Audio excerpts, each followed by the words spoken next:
Comme nous l'avons vu, le développement d'applications Node.js se fait avec JavaScript et il va donc falloir installer un éditeur de code qui fonctionne plutôt bien avec ce langage. Heureusement, il existe plusieurs IDE qui supportent très bien JavaScript et qui pourront vous aider lors de vos développements. Premièrement, on retrouve Visual Studio Code. Il s'agit d'un IDE complet produit par Microsoft qui est populaire et gratuit. Je ne peux que vous conseiller cette IDE si vous ne savez pas lequel choisir, vous ne pouvez pas vous tromper. On a également WebStorm qui est payant, mais une licence de 1 an est offerte si vous êtes étudiant. Il y a également Sublime Text qui est gratuit, mais qui nécessite parfois un peu plus de configuration que Visual Studio Code. Et il y en a plein d'autres. Là-dessus, Google est votre ami, ce n'est pas le choix qui manque, ce qui peut parfois d'ailleurs être déroutant.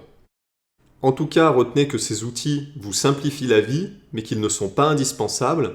Choisissez vraiment l'environnement de développement avec lequel vous êtes le plus à l'aise et ne vous embêtez surtout pas avec un nouvel IDE si vous êtes déjà satisfait du vôtre.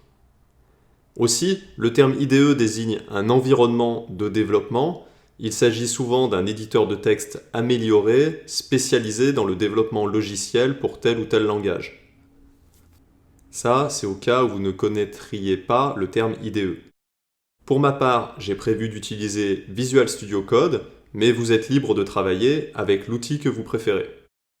Bon, on commence quand pour de vrai ?